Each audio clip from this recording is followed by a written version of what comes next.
My name is Priya Pandya, and today we will start our session on logical reasoning, of which we will discuss the verbal reasoning portion, that is how you approach, logic, with keeping in mind the language base.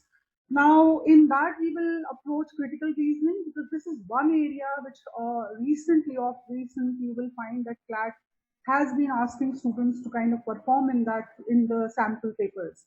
तो this is one area there is lot of confusion, बहुत ज्यादा confusion है इस area को लेकर के। तो वहां पर हम थोड़ा सा इसको समझते हैं कि क्रिटिकल रीजनिंग क्या है। ये बहुत कोई मुश्किल काम नहीं है अगर थोड़ा सा बेस को समझ ले। आज की जो मेरा सेशन है मैं इस इंटेंशन से ले रही हूँ कि ये आपके लिए इंफॉर्मेटिव होगा और आप इससे कुछ लर्न करेंगे। सो हो सकता है कि सेशन थोड़ा सा प्रोलॉन्ग हो, लंबा हो, लेकिन जो भी इस सेशन को इस इंटेंशन के साथ देखेगा कि मुझे उससे कुछ लर्न करने को मिलेगा, उसको काफी कुछ लर्न करने को वाकई में मिलेगा। So today we start off, let us understand what is critical reasoning. Critical reasoning is a language-based approach to solving the sets in a logical manner. आपको जब भी एग्जाम में बैठते हैं आपकी अप्रोच हमेशा एक लॉजिक से ही जानी चाहिए, फिर वो इंग्लिश हो या कुछ भी आपके सामने हो। You are not suppose to treat the paper emotionally, you have to approach it in a very, very logical manner. And same is the case here when we are talking about critical reasoning. So when we look at it, what is reasoning? Reasoning, as you can see over here, reasoning means a logical approach. And critical means something that you come up with, which is very important as an approach to a particular set. Now, पहले आपको बता दूं, critical reasoning के कई सारे forms है। या तो वो सिंगल सेंटेंस के तौर पे आपके सामने आ सकता है, a single sentence statement. It can come as a paragraph also. ये बहुत अप्रोच आपने पहले भी देखी है, कोई नई अप्रोच नहीं है। एक पैराग्राफ आता है, फिर आपसे पूछा जाता है उस पैराग्राफ का करना क्या है। आज जो नया एक पैटर्न शुरू हुआ है वो ये है, a passage with more than one paragraph. तो बेसिकली एक आर्टिकल दिया जाता है, विच इज मोर और less recent articles that you may be provided with, not necessarily every time, but yes, more or less. So a passage with more than one paragraph will be provided, and there you may have 3 to 4 or 3 to 5 questions. आपको कभी 3 भी आ सकते हैं, 5 भी आ सकते हैं, 6 भी आ सकते हैं, बट नॉर्मल रेंज जो आपकी होगी वो 3 to 5 क्वेश्चंस होगी पर सेट। ये पहले भी एक लॉ एंट्रेंस एग्जाम का पार्ट रहा है, जैसे क्लैट है, आईलेट है, एलसैट है, लेकिन क्लैट में ये अब ज्यादा प्रोमिनेंट हो गया है। This new pattern CLAT paper will have more critical reasoning question sets with more or less passage style, where a passage may contain question sets anywhere ranging from 3 to 5.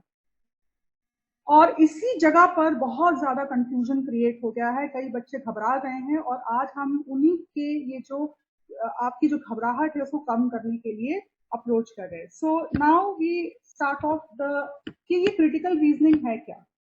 सो अगर हम critical reasoning को guys देखें तो आपके पास critical reasoning के 3 elements हैं यहाँ पर, ठीक है। पहला है आर्ग्यूमेंट। आर्ग्यूमेंट जो होता है वो एक तरह का ऑथर अपनी जो बात रखना चाहता है, जो उसका पॉइंट ऑफ व्यू होता है, उसको आर्ग्यूमेंट कहते हैं। जैसे मैंने कहा, ये सिंगल सेंटेंस हो सकता है, एक पैसेज हो सकता है, या एक पूरा पूरा का पूरा आर्टिकल हो सकता है। अब सेकंड आता है प्रॉम्प्टर। प्रॉम्प्टर का मतलब है कि जब वो कुछ लिख रहा है ऑथर, या अपनी बात कहने की कोशिश कर रहा है, तो अब आपसे क्या मांगा जा रहा है, तो वो प्रॉम्प्टर होता है डायरेक्शन। वो ऑथर आपसे कह रहा है कि मेरी बात को या तो स्ट्रेंथन करो, मेरी बात से एग्री करो, या वो कहता है ऑथर कि मेरी बात से डिसएग्री करो, या ऑथर कहता है कि इसका जो कोर आइडिया है वो निकाल के मुझे दो। तो इस तरह से आप देखें तो जब तक आपके पास डायरेक्शंस नहीं होंगे, आप ऑटोमेटिकली आपको समझ में नहीं आएगा कि मुझे करना क्या है। Once the directions are given, then you have to straight away go to the options. This is the third element of critical reasoning. Usually 4 options are provided from where you have to choose one which is in agreement with the directions that are provided to you. तो ये जो है आपका critical reasoning का parameter है, इसको आपको समझना है। तो जैसे मैंने कहा, क्रिटिकल रीजनिंग के 3 कंपोनेंट होते हैं, argument, prompter and option. So now we move to what is an argument. अब हम चलते हैं आर्ग्यूमेंट्स होते क्या हैं। आर्ग्यूमेंट्स बेसिकली 2 पार्ट्स में हम डिवाइड करेंगे, ठीक है।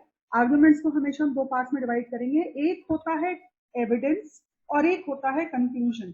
जब भी मैं अपनी कोई बात रखती हूँ, बात रखना यानी that is a point of view, है ना, मैं कोई मैसेज पास कर रही हूँ या बात रख रही हूँ, उसको हम कंक्लूजन कहते हैं, ठीक है। और उस कंक्लूजन को पहुंचने के लिए मुझे कोई ना कोई आपको सपोर्ट देना पड़ता है, कोई एविडेंस प्रोवाइड करना पड़ता है, उसको हम बोलते हैं एविडेंस। तो ये दोनों से बना हुआ होता है आर्ग्यूमेंट हमेशा। जब क्या है, देखिए मैं आपको बताऊं, आर्ग्यूमेंट या तो सिंगल लाइन में भी आप देखेंगे और आप पैसेज में भी देखेंगे, दोनों एलिमेंट्स को आपको निकालना आना चाहिए। अब जो एक चीज को ध्यान रखना है कि आर्ग्यूमेंट में ये तो एलिमेंट आपके लिए इंपॉर्टेंट होते हैं, इसलिए आपको वर्ड्स पे खास ध्यान रखना है। कौन से ऐसे वर्ड्स हैं जिनका जिक्र ज्यादा हुआ है, तो ऑटोमेटिकली वो एक मेजर पार्ट बना रहे हैं आपके आर्ग्यूमेंट का। तो इन्हीं चीजों को आपको ध्यान में रखना है। So we come to that. Let us again go through it. Argument means it is made up of evidence and a conclusion. तो the final point of view, जो अपनी बात कहना चाह रहा है उसे हम कंक्लूजन कहते हैं, और उसके सपोर्ट में वो जो एग्जाम्पल प्रोवाइड करता है उसको हम एविडेंस कहते हैं। Let us understand it through this particular argument. इस आर्ग्यूमेंट से हम समझते हैं आपका जो, इसको मैं थोड़ी देर के लिए बंद कर रही हूँ, हाँ। सो आर्ग्यूमेंट से हम समझते हैं, अब इस आर्ग्यूमेंट को ध्यान से पढ़िए। It is cloudy therefore it will rain.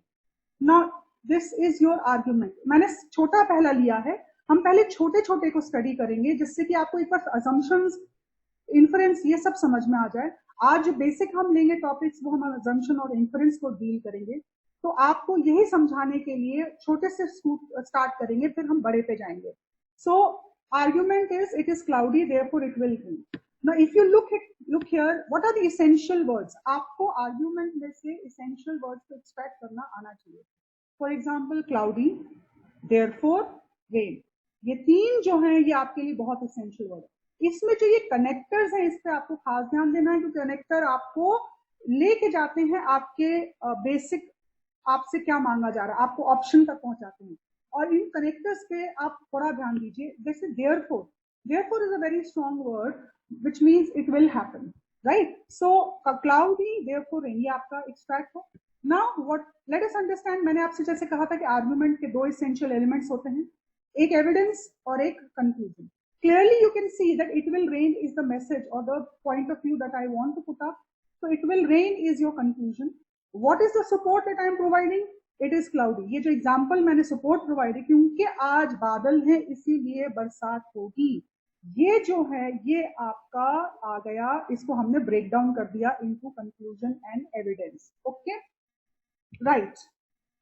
Now we move forward to the next one. Now we come straight to prompters. तो हमने जब आर्ग्यूमेंट समझ लिया, अब हम आते हैं प्रॉम्प्टर्स में। Prompters are the directions that the author wants you to take after reading the paragraph or a passage। ठीक है, तो प्रॉम्प्टर बेसिकली क्या करना चाहता, मैंने आपके सामने आर्ग्यूमेंट रखा, it is cloudy therefore it will rain. अब आपसे पूछा इसके आगे क्या करना है आपको, उसको जो ऑथर आपसे मांगता है कि आपको क्या करना है, उसको हम प्रॉम्प्टर्स कहते हैं। तो ऑथर आपसे अज्यूम करने को कुछ कह सकता है, इन्फर करने को कुछ कह सकता है। ऑथर कह सकता है कि मेरी बात को स्ट्रेंथन करो या मेरी बात को वीकन करो, या जैसा के ऊपर आर्ग्यूमेंट दिया हुआ है वैसा का वैसा चार आर्ग्यूमेंट्स में से उसी लॉजिक के बेस्ड आर्ग्यूमेंट ढूंढो। तो बेसिकली जो आपके प्रॉम्प्टर्स होते हैं वो होते हैं assumption, inference, strengthening, weakening and parallel reasoning. Are we clear? तो ये आपके बेसिक प्रॉम्प्टर्स होते हैं। आज जो हम प्रॉम्प्टर्स को डील करेंगे वो हम करेंगे अजम्पशन एंड इन्फरेंस। इनको हम बहुत अच्छे से गाइस समझेंगे। स्ट्रेंथनिंग एंड वीकनिंग मैं क्लास आपके लिए अलग लूंगी, लेकिन पहले हम इसको बहुत अच्छे से समझेंगे। So now we move to the same statement. अभी हम इस स्टेटमेंट के थ्रू ही अजम्पशन समझते हैं। अजम्पशंस को हमें समझना है तो हम इस स्टेटमेंट के थ्रू ही समझते हैं। For example, it is cloudy therefore it will rain. Now let us see this. It is, ये मैंने रेड में जो किया है दैट मीन्स मैंने आपको पहले ही बताया था, these are the essential elements in an argument. Cloudy therefore rain. Now let us break the statement. इस स्टेटमेंट को हम ब्रेक करते हैं, ठीक है। पहला पार्ट, इट इज क्लाउडी, ये आपका क्या था, ये जैसे मैंने कहा एविडेंस है, ठीक है। अब यहां पर आप देखिए कि देयरफॉर इट विल रेन, ये आपका जो पार्ट है यहाँ पे इट विल रेन, इसके बीच में एक चीज और आपको जो है वो आपकी मिसिंग है। तो बेसिकली अजम्पशन का मतलब क्या होता है? अजम्पशन का मतलब होता है ऑथर आपसे पूछता है, आप कुछ चीज अज्यूम करके चल रहा है, ऑथर कुछ चीज अज्यूम करके चल रहा है कि ये तो आपको पता होगी, ठीक है, इसीलिए उसने वो बात अनकही रखी, वो बात उसने अनसेड रखी, उसने उसको लगा कि यार ये बात तो तुम्हें पता ही होगी, इसलिए मैं डायरेक्टली किस पे आ रहा हूं, मैं ए से सी पे आ रहा हूं, यानी it is cloudy therefore it will rain, ये ए से सी पे आ रहा है। यहां बीच में रिमेंबर एक अजम्पशन छुपा हुआ है। अजम्पशन अभी हम और अच्छे से इसको समझेंगे, पहले हम इस सेंटेंस को ब्रेक डाउन कर रहे हैं। So it is cloudy, clouds give rain, ये जो चीज है, ये मैंने सोचा यार, ये अज्यूम करा कि ये तो तुम्हें पता होगी, ठीक है, तो और therefore it will rain, because clouds give rain therefore it will rain, तो मैं सीधे सीधे कंक्लूजन पे आ गई कि ये सोच करके ये मैंने अज्यूम करा, समथिंग लेफ्ट अनसेड, ये मैंने छोड़ दिया ये समझ करके कि तुम्हें तो पता होगा। और ये क्या होता है, जो अजम्पशन होता है, it is an underline fact. आपका अजम्पशन क्या है? एक अंडरलाइन फैक्ट यानी हिडन फैक्ट है। याद रखिए, अजम्पशन जो होता है वो हमेशा स्टेटमेंट में छुपा होता है, स्टेटमेंट में से निकाला नहीं जाता, स्टेटमेंट में छुपा हुआ होता है। और वो जो आपका अजम्पशन होता है वो आपका ब्रिज का काम करता है, जो कि आपके एविडेंस और आपके कंक्लूजन को जोड़ता है, ठीक है, it connects your evidence and your conclusion. तो what is, it is acting as a bridge, so clouds give rain, but this bridge is hidden because we assume you know कि यहाँ पर ये बात ऑलरेडी तुम्हें पता होगी, ठीक है, इट इज, इसको बोलते हैं it is implied in a statement, हम इसे बोलते हैं कि ये ऑलरेडी स्टेटमेंट में इम्प्लाइड है। इसीलिए हर बार मैं आपके सामने, जरूरी नहीं है ना कि आपके सामने कुछ चीजें रखूं, मैं कुछ चीजें अज्यूम करके ही चलूंगी कि ये तो आपको पता होगा, और इसलिए हो सकता है मैं उसको स्किप करूं, तो जिस पार्ट को मैं स्किप कर रही हूँ और या मैं उसको छोड़ रही हूँ अनकहा, उसको हम अजम्पशन कहते हैं। तो ये इसको हम ऐसे देखें, a is equal to b, b is equal to c, that means this is your assumption, therefore a is equal to c। तो हम यहाँ पे सीधा सीधा a is equal to c पे आ गए। जैसे a is equal to a, it is cloudy, b says clouds give rain, ये मुझे मैंने छुपा लिया, इम्प्लाइड है स्टेटमेंट में, क्योंकि मुझे लगा ये बात तो तुम्हें पता होगी, देयरफॉर इट विल रेन, है ना, इसीलिए ये बरसात होगी, क्योंकि बादल बरसात करते हैं, और मुझे लगा ये तो आपको पता है, इसलिए मैंने इस बात को अनकहा अज्यूम कर लिया कि ये तो आपको पता है। Now what is N assumption guys? Okay, assumption को अगर हम और अच्छे से समझें तो अजम्पशन जो मेरा होता है वो इम्प्लाइड होता है, वो इसके अंदर कहीं छुपा है, फिर से क्लियर समझिए, इसके अंदर कहीं छुपा है, it is a hidden statement. और बेसिक अगर हम देखें अजम्पशन क्या होता है, तो हम अजम्पशन को बोलते हैं बेसिस ऑफ एन आर्ग्यूमेंट। अगर मैं इसको थोड़ा सा फर्दर करूं तो what is it? It is the basis of an argument.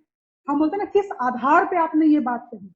अगर हम बोलते हैं अरे यार आज बादल है तो बरसात होगी, तो सामने वाला बोलता है किस आधार पे तुमने कहा कि आज बारिश होगी, ठीक है, या बोलो on what basis are you saying कि क्लाउडी है तो रेन होगी, तो फिर आप बोलते हो द बेसिस इज कि क्लाउड रेन करते हैं, क्लाउड्स गिव रेन, ये बहुत कॉमन अजम्पशन। मुझे अब देना, अच्छा तुम्हें ये बात नहीं पता थी, मुझे लगा है तुम्हें ये बात पता थी, तो मैंने अज्यूम किया ये सोच करके तुम्हें तो ये बात पता होगी, तो what is the basis of my argument? Clouds give rain. तो ये जो है ये मेरा आधार है किसी भी स्टेटमेंट का। तो अजम्पशन क्या होता है? बेसिस होता है, आधार होता है आपके किसी भी सेंटेंस का। याद रखिए, अगर आपको समझ में आ जाए ये बात कि आपका जो अजम्पशन है वो किसी भी स्टेटमेंट का आधार है, यानी कि आपका अजम्पशन आर्ग्यूमेंट बनाता है, आपको कंक्लूजन तक पहुंचने के लिए अजम्पशन की नीड होती है, ठीक है, क्योंकि वो उसका आधार है, वो उसका बेसिस है। लेकिन ये आधार जो है ये इम्प्लाइड होता है स्टेटमेंट में, क्योंकि जब भी सामने वाला आर्गुमेंट रखता है कुछ एलिमेंट्स को वो अनसेड छोड़ देता है, अज्यूम करता है कि आपको ये बात तो पता होगी। So that is known as an assumption. Okay, now for example हम एक और स्टेटमेंट ले रहे हैं, My friend is in depression, so I will take him to a psychiatrist.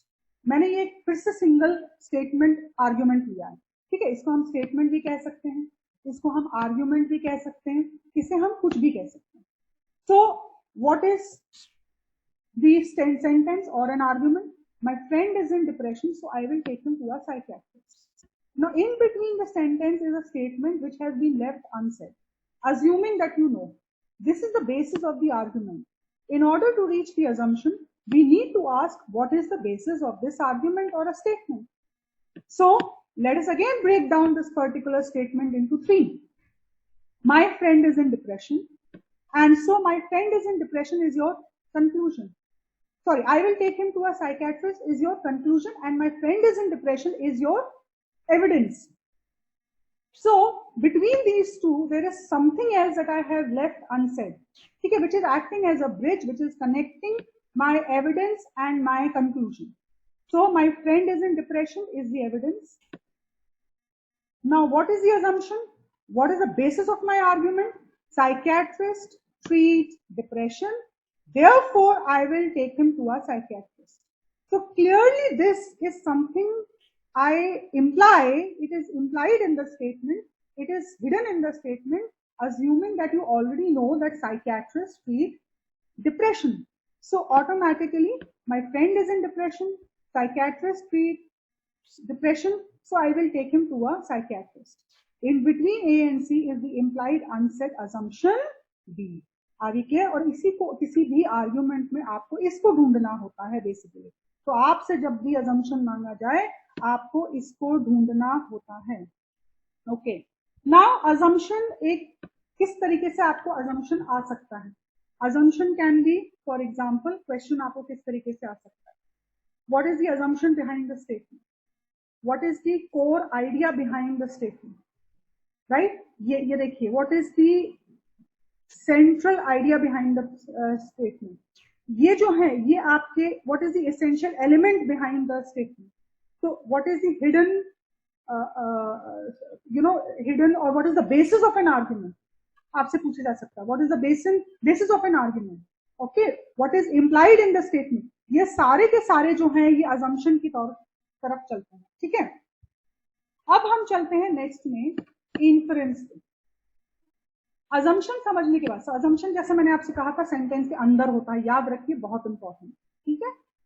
Inference is a derivation और अ कंक्लूजन। अगर हम critical reasoning में देखें तो कंक्लूजन को भी हम इन्फरेंस ही लेके चलते हैं। तो बेसिकली आपका जो इन्फरेंस है वो एक डिडक्शन है, एक you derive something out of a statement. It is a derivation or a conclusion from the given statement where certain facts are already provided. जहां पर कुछ facts आपको already provide कर चुके हैं। Basically इसका मतलब होता है कुछ डेटा आपके सामने है, उससे जो अननोन आप निकालते हैं, है ना, कि आगे जो स्टेटमेंट निकालते हैं अननोन होगी लेकिन डेटा नोन है, उससे जो आप अननोन निकालते हैं उसको हम कहते हैं इन्फरेंस, ठीक है। तो डेफिनेटली कोई ना कोई नोन चीज तो आपके सामने रखेंगे इन्फरेंस में, उससे आप वो बोलेंगे कि find out the inference out of. तो बेसिकली आपको अननोन चीज निकालनी है। इन्फरेंस का मतलब होता है it is the author's extension of the author's thought process. जो ऑथर कहना चाह रहा है और छोड़ देता है अधूरा, उसको जो आप पूरा करते हो उसको हम इन्फरेंस कहते हैं। इन्फरेंस जैसे देखिए, इन्फरेंस भी दो तरह से निकल के आता है। इन्फरेंस एक होता है इम्प्लाइड और दूसरा होता है इन्फर करना। अब इसको समझते हैं इम्प्लाई करना क्या होता है। कई बार आपने देखा है कि जब आप किसी से कोई बात करते हैं तो वो आपको एक्सप्लिसिटली कोई डायरेक्टली कोई चीज नहीं बोलता, वो इनडायरेक्टली आपको थोड़ा सा क्लू देकर के कोई बात छोड़ देता है, ठीक है ना। तो उसको हम बोलते हैं इम्प्लाई करना। जैसे मान लीजिए आप कोई मूवी देखना चाहते हैं और आपका एक फ्रेंड है जो फर्स्ट डे फर्स्ट शो हमेशा देखता है। Now you want to save your money, you basically want to see what is his take because he sees so many movies, so you depend on him to give you an actual assessment. तो आपका friend वो movie देख के आता है और आप उसको फोन करते हैं, आप भी देखना चाहते हैं बट आप उसको फोन करते हैं और आप उससे पूछते हैं अच्छा मूवी कैसी थी, बता मूवी कैसी थी। अब उसने, आपने जैसे पूछा मूवी कैसे थी, तो सामने वाला बोलता है पैसा वसूल, ठीक है, the man says value for money, तो automatically he has not directly said whether the movie is good or bad, but indirectly he has implied something. तो जो रीडिंग बिटवीन द लाइन होता है, यानी अब आपको इन्फर करना है, जो उसने इम्प्लाई किया, इनडायरेक्टली स्टेट किया है, तो आपको उसको निकालना है, उसको बोलते हैं इन्फरेंस। तो what was the known data in front of you? Value for money, पैसा वसूल। अब उसने, लेकिन उसने डायरेक्टली ये बात नहीं कि, कहना कुछ और चाह रहा था, लेकिन उसने घुमा के उसे कहा। अब आपको भी उसको वैसे ही निकालना है। So automatically when he says value for money, what have you inferred? That you can go and watch that movie because it is a good movie. So that is known as an inference. So let us understand the difference between the two. Where assumption is part of the sentence, inference is derived or deduced from the sentence. उसको हम निकालते हैं, ठीक है। Argument जैसे आपका है, it is cloudy therefore it will rain, inference इसके बियॉन्ड भी जा सकता है। Here the inference is whenever cloudy it will rain. Okay, because clouds are indicators of rain. Infer is an extension of author's thought process. ये मैंने आपके सामने रखा। इसको फर्दर और अच्छे से समझने के लिए ऑटोमेटिकली कुछ एग्जाम्पल्स मैं आपके सामने दूंगी, ठीक है। अब आपके सामने हमने इन्फरेंस किया, हमने एक स्टेटमेंट सेकंड दिया था, ये आपको मैंने अजम्पशन का दिया था। मैं एग्जाम्पल 3 में आ रही हूँ, इसमें हम दोनों करेंगे, अजम्पशन को भी हाथ लगाएंगे और इन्फ्रेंस को भी हाथ लगाएंगे। आर्ग्यूमेंट आपके सामने है, Cristiano Ronaldo is a football player because he has strong legs. Okay, now look at this statement, argument, Cristiano Ronaldo is a football player because he has strong legs. Okay, now if we break down what we need to do first is to break down this argument. We break down this argument into 2 elements, that is evidence and conclusion.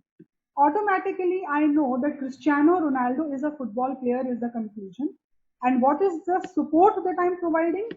Because he has strong legs. Now both हम निकालेंगे, assumption and inference हम दोनों निकालेंगे। Now मैंने आपसे बोला था assumption इसके अंदर छुपा हुआ कोई आपके सामने implicit एक unsaid statement है। सो अब इसको ब्रेक डाउन भी अगर हम मेंटली करें तो Cristiano Ronaldo is a football player because he has strong legs. In between these two, this is the evidence, this is the conclusion, there is something, the basis of this argument. So on what basis are you saying this? That he is a football player, right? So you say, now out of this, what is the assumption? First is football players have strong legs. Only football players have strong legs. All football players have strong legs. In order to be a football player, one must have strong legs. Now, इसको बोलते हैं selection by negation. Only and all, these are usually absolutes. और आप याद रखिए कि जो logical reasoning में मोस्ट ऑफ द क्वेश्चंस में जो ऑप्शंस में एब्सोल्यूट्स आते हैं उन्हें आपको अवॉइड करना चाहिए। Nowhere we are saying that all football players have strong legs, nor are we saying that only football players have strong legs. So now these two will either tell me, one will be an assumption and one will be an inference. Naturally, what is the basis of an argument? Football players have strong legs, and because Cristiano Ronaldo has strong legs, therefore he is a football player. So automatically A is your assumption. Football players have strong legs. This is your assumption, because this is the bridge that is connecting these two statements. Okay. Now what is an inference? मैंने infer क्या किया? अच्छा, इसका मतलब है कि अगर मुझे फुटबॉल प्लेयर बनना है तो मेरे पास स्ट्रॉन्ग लेग्स होना जरूरी है। ये मैंने डिड्यूस किया, ये मैंने उससे निकाला। So this option D is my inference. In order to be a football player, one must have strong legs. ये मेरा inference निकल के आया। So again, ये आपका, it is A, option A is part of your argument and option D is derived from an argument. That is the difference in the two. Let's take example 4. एक और हम example लेते हैं। Mr. X fractured his little, okay, sorry, this is basically finger, इसको थोड़ा सा correct कर लीजिएगा. Mister x fractured his little finger while trying to catch a ball in a game of cricket. We recommended Lifeline Hospital for his treatment. Now, if you clearly ध्यान दीजिए, so we recommended Lifeline Hospital for his treatment is a conclusion. And what is the basis of this conclusion? What is the evidence here? Because X fractured his little finger while catching a ball in the game of cricket, तो हमने उसको ये suggest किया. So automatically अब यहाँ पर आप देखिए किस आधार पे आपने कहा कि हम उसे लाइफलाइन हॉस्पिटल. अब मैंने यहाँ पर ये देखिए, यहाँ पर एक चीज मेंशन्ड है इस आर्ग्यूमेंट में, वाई लाइफलाइन हॉस्पिटल. ओके, आप सीधे सीधे कोई भी हॉस्पिटल बोल सकते थे, बट आपने बोला कि लाइफलाइन हॉस्पिटल लेके जा रहे हैं हम उसको, हमने रेकमेंड किया उसको लाइफलाइन हॉस्पिटल फॉर इस ट्रीटमेंट, क्योंकि उसने अपनी लिटिल फिंगर इंजर कर ली थी. Now, what is the assumption and inference behind the argument? Automatically, यहाँ पर something I have assumed कि तुम्हें ये बात तो पता ही होगी. That becomes the basis of my argument. So you say, what is the basis of your argument? So you say, okay, definitely, I hope you know that Lifeline Hospital treats fracture cases. That is why we have recommended Lifeline Hospital for its treatment. So clearly, this is an assumption. Lifeline Hospital treats fracture cases. So this becomes the assumption. Okay, so we say Mr. X fractured his little finger while trying to catch a ball in the game of cricket. Bridge आपका आ गया, basis आ गया, जिसको मैंने छोड़ दिया कि ये तो तुम्हें पता ही होगा. Lifeline Hospital treats fracture cases. That is why we recommended Lifeline Hospital for his treatment. तो ये जो है ये आधार बन गया आपका इस पर्टिकुलर आर्ग्यूमेंट में. तो दैट मीन्स ये देखिए ये वाला हिस्सा यहाँ छुपा हुआ है, जो कि मैंने अज्यूम कर लिया कि तुम्हें पता होगा, इसलिए मैंने इसे मेंशन नहीं किया. अब लेकिन मेरे को पूरे स्टेटमेंट से इन्फरेंस निकालना है. Okay, now we come to Lifeline has one of the best medical facilities. Yes, this could be one of the inferences. Lifeline was located near the cricket ground. Okay guys, that again is definitely एक निकल सकता है, but not exactly the inference we are looking for, क्योंकि हमने recommend किस basis पे किया. अब यहाँ पर हम आएंगे, out of the given B and D, Lifeline has best medical experts in post care. Treatment definitely require proper doctors, medical experts and post care. Post care में आपका medical facilities और ये सब आ जाता है. So automatically, if I were to infer, I will take this, which is a more complete inference, that Lifeline has best medical experts and post care. तो मैं option D को जो है उठाऊंगी, that Lifeline has best medical care and post experts and post care. So this is my inference. So option A is my assumption and option D is my inference. We take example 5 now. हम 5th example पे आ रहे हैं. आपके सामने एक argument है. The indigenous market will see, indigenous का मतलब होता है local, okay? The indigenous market will see an increase in fuel prices by the end of this month, as there is a hike in the cost of fuel prices per barrel in the international markets. ठीक है, तो what is the conclusion? The indigenous market will see an increase in the fuel prices by the end of this month. ठीक है, आपके जो local market है उसमें fuel prices में इंक्रीज देखा जाएगा इस महीने के एंड तक, क्योंकि उसका सपोर्ट मैंने क्या दिया, what is the evidence? Because there is a hike in the cost of fuel prices per barrel in the international market. Now somewhere here is, now I may say what is the basis of your argument? किस आधार पे तुम बोल रहे हो कि यहाँ पे लोकल मार्केट में भी, मैंने इंडिया में भी, मान लीजिए local means I may take it as India, तो इंडिया में भी फ्यूल प्राइसेस बढ़ी होगी क्योंकि बाहर है. तो आप बोलोगे बहुत ही सिंपल है यार, क्योंकि जो इंटरनेशनल फ्यूल प्राइसेस डिटरमिन करते हैं डोमेस्टिक प्राइसेस को, तभी क्योंकि इंटरनेशनल मार्केट में प्राइस हाइक है, हाइक मीन्स इंक्रीज, तो ऑटोमेटिकली आपके लोकल मार्केट में भी इंक्रीज होगा. तो ये किस पे डिपेंडेंट है? कि पूरा आर्ग्यूमेंट किस assumption पे डिपेंडेंट है? What is the basis of this argument? That international fuel prices determine the domestic fuel prices. ये इस पे डिपेंडेंट है. ठीक है, okay. Now we come to, this is your what is known as your assumption. इसमें आप clearly देखिए कि ये आपका assumption निकल रहा है, जो कि यहाँ पर आपका जो है इन दोनों के बीच में यहाँ पर ये आपका आ रहा है ब्रिज का काम कर रहा है, ठीक है। अब ये तो हो गया assumption. What can I infer from the entire argument? इससे मैं क्या निकल सकती हूँ? The increase in the fuel prices of the local market will offset a rise in the prices of the basic commodity, leading to inflation. Yes, absolutely. अगर आप clearly देखें तो ये मुझे निकालना है, मुझे इस known data से मुझे कुछ unknown निकालना है, मैं further लेके जा रही हूँ. It is extension of the author's thought process. तो अब मुझे अच्छा कंक्लूड करना, ओके यार, अब अगर क्योंकि इंडिया में all of a sudden food prices काफी सारा देखने को मिल जाएगा, तो इसका मतलब है कि बेसिक कमोडिटीज की प्राइसेस बढ़ जाएंगी, लीडिंग टू इन्फ्लेशन. ऑटोमेटिकली आपका ये इंफ्रेंस निकल रहा है. अब international prices do not affect the local markets automatically guys. ये आपका अजम्पशन, ये अजम्पशन को चेक करने का तरीका है. इसको मैं और आपको समझाऊंगी कैसे चेक कर सकते हैं. The international fuel prices dominate the fuel economy of the developing nation. ये कहीं पर भी मेंशन ऐसा नहीं है कि हर डेवलपिंग नेशन को वो डोमिनेट कर रही है, तो ये आउट ऑफ कोर्स हो रहा है because we are talking of the indigenous market. So I can not generalise this concept on everything, so D will not be the option. Now एक चीज मैं आपको बताना चाहती हूँ.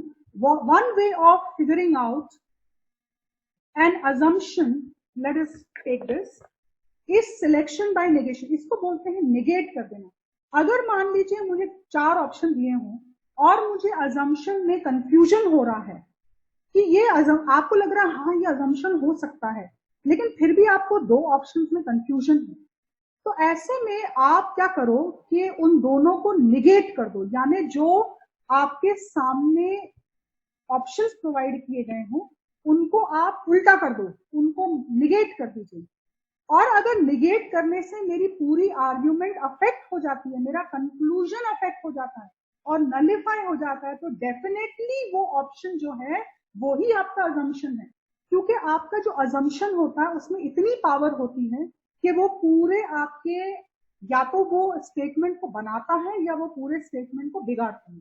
जैसे अगर मैं इस पर्टिकुलर ऑप्शन को, ये अजम्पशन को अगर मैं निगेट कर दूं, मैं ये बोलूं clouds do not give rain, मान लीजिए मैं इसे बोलूं क्लाउड्स डू नॉट गिव, तो अगर क्लाउड्स रेन करते ही नहीं है तो ऑटोमेटिकली मेरा कंक्लूजन नलिफाई हो जाएगा.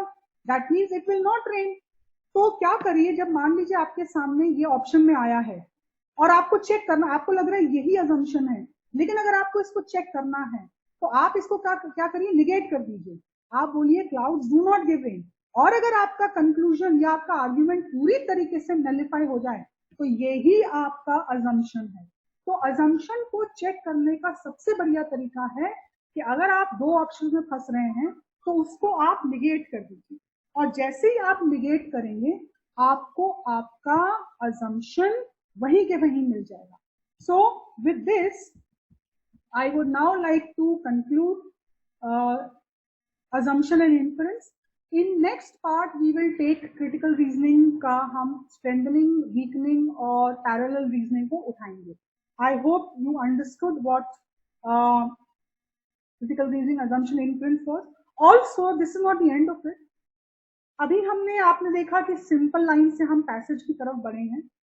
इन द कमिंग क्लासेस और सेशंस मैं पूरा आर्टिकल उठाऊंगी, और उस आर्टिकल में यही जब अपना कॉन्सेप्ट खत्म हो जाएगा तो वो सारे के सारे हम उनको उस बेसिस से करेंगे, सॉल्व करेंगे. तो पहले आपको 3 क्वेश्चंस, फिर 4 क्वेश्चंस और फिर फाइनली 5 क्वेश्चंस पे हम आएंगे. And we will continue this. एक एक पैसेज हम उठाएंगे और उनको हम यहाँ पे एड्रेस करेंगे, उसको डिस्कस करेंगे. Thank you very much. Hope you enjoyed the session. Thank you.